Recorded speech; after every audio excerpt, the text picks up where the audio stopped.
waaw jërëjëf Pape Malick loolu foofu laa gën a sawaree nag.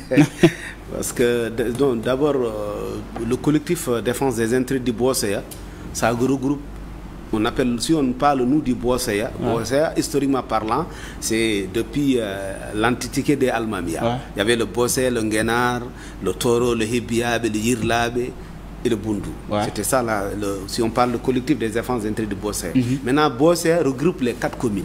C'est-à-dire la commune de Orofondé, commune des Agnam, commune de Chilogne et commune de Dabia. Dans la région de Matam, dans le département de Matam. Bon, nous sommes nés dans le carré du collectif défense des intérêts du Boseya. Premièrement, nous ne sommes pas des politiques, nous sommes apolitiques.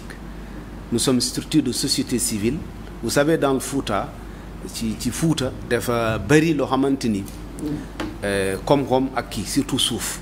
Voilà. Souvent on nous accuse de chaleur, mais dans le sous-sol aussi, il y a ça veut dire amna lu bari lu nek ci soufu Fouta. Ci côté mbey, ci côté lépp. Bon, d'abord le collectif est né à la veille du 19 décembre 2020. Parce qu'il y avait un programme, amna ben projet bu ñu bëggoon indi dans le Boseya, c'est-à-dire dans les 4 communes. On appelait ça le projet DEV Boseya. C'est-à-dire c'est un projet OWAC, une infirme italienne et américaine. Nous bëggoon ñëw di jël suñuy terre comme d'habitude, di def des explorations pour une durée de 40 ans. Là, nous avons fait une alerte générale. Parce que aussi, nous sommes pour le développement. Kii wuñu développement léegi ñu xool ni gars yi ni ñu bëgg indee ak nu ñu bëgg constituer formule boobu c'est pas quelque chose de bon dans nos terroirs. Parce que ce fait que indi nañu firme yi ça veut dire des agro-business comme ce qui s'est passé à Podor. Certainement tu as entendu parler du Sénétanol, on pose ces trucs là. À l'époque c'était à l'époque de Macky Sall, machin tout ça, où même le président a annulé ce décret. Mais on avait amené des Marocains, des trucs pour venir prendre toute cette zone là, Baylen, Bayfouf Dara, après di ko jël. Nous aussi en 2020 amoon na benn boo xam ne dañoo bëggoon ñëw comme genre yooyu. On s'est battu dans le collectif ba yàlla def ñu am ndam. C'est comme ça que le collectif défense des intérêts Boseya est né. Pour ñun lépp lu xamante ni day ñëw lor ñu wala day ñëw au détriment des populations parce que aussi nous ne sommes pas nés aujourd'hui. Si on parle du Fouta wala on parle du Boseya, c'est depuis longtemps. C'est pas aujourd'hui. Ça veut dire on peut pas venir comme ça rek indi avec ce fameux administration des communes wala des trucs bëgg imposer parce que foo gis foofu ku nekk dafa am foo xamante ni yow da ngaa donn ko ci maam ci maama ci maam ci loolu quoi. Vous comprenez? Donc c'est des terres déjà qui ont été là depuis longtemps. Yàlla def nag ñu xeex boobu ñu am ci ndam ba gars yi mu bëggoon ñëw foofu indi c'était un projet de 700 milliards. C'était à l'époque voilà de 2020 yàlla def ñu am ci ndam à faire projet boobu mu dem ci suuf complètement ñu arrêté ko. Mais pourquoi tu le jugaat kon? Voilà, non, là c'est un autre problème. C'est-à-dire c'est comme ça qu'est né le collectif. Maintenant phosphate yow xam nga ni phosphate lu muy rey lu muy gaañ moo ëpp lu muy indi njëriñ. C'est la plupart des phosphates, si on parle de phosphate de Taïba, ou le phosphate de Ndendori, de Hamadi Ounare dans le département de Kanel, dans toujours la région de Matam, lu si gën a bari loraange bi moo gën a feeñ ñun si ñun gisuñu ci benn intérêt. Il y avait la Somiva qui est là-bas, c'est une société qui exploite les mines. Il y a aussi Cheikh Amar qui était au fond dans la région de Matam. Mais depuis présent amuñu waa Ounare ak waa Ndendori dañoo am problème de santé te amuñ benn njëriñ. Phosphate day loraate d'après tout ce que nous avons entendu ci médecins yi ci kii bi loolu lu muy lor moo gën a ëpp. Maintenant il y a un autre problème qui est né parce que on peut dire dans tout le Fouta il y a du phosphate dans tout le Fouta honnêtement quoi. Voilà nous habitons fu ñu dëkk phosphate yi foofu la nekk.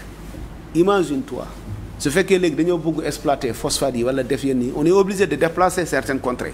Imagine est-ce qu'on peut déplacer des villages qui sont là depuis le 15e siècle déplacer pour yóbbu leen fan on va nous amener où?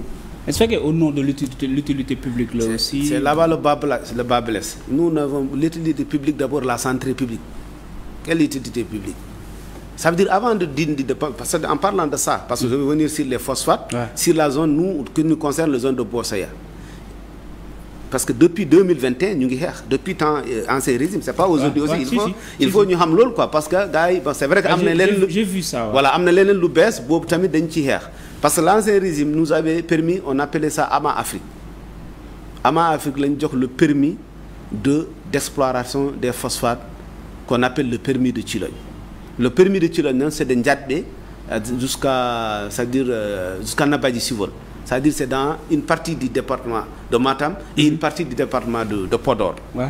Le permis de Thilogne, c'était confié à une firme, je crois, indien, Ama Afrique, qui était venu quand même pour faire les trucs de sonde, comme on dit, quoi. Ouais. Jusqu'à présent, population bi, les maires, tous les maires, toutes les 4 maires, le maire Farabangouti a dit, il est contre. Ouais, les chefs du village sont contre. Les imams sont contre. Ouais, mais j'ai entendu que, bon, on m'a dit, ouais. D'après mes informations, que nous avons proposé emploi, 500, 800 emplois. Ouais. Ça veut dire que santé avant tout, pas Malik. On est contre l'exploitation des phosphates dans nos zones. On ne veut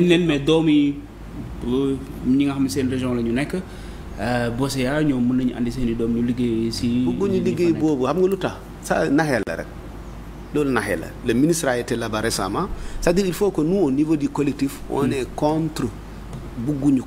Il y a beaucoup on vous a proposé ça? Quand employé, non, ça c'était Ama Afrique qui était venu. Ama Afrique déjà, on est d'accord. Ils ont perdu. Maintenant, c'est l'État Sénégal qui est en train de kouf si souf quoi. C'est-à-dire Ama Afrique voulait faire ce formule-là dans le terrain, parler d'hôpital, de trucs. Mais donc nous avons proposer le ligue. Mais c'est ça le problème, Malik. C'est un problème. Ça veut dire ligue. Il faut la santé des populations d'abord. Phosphate, et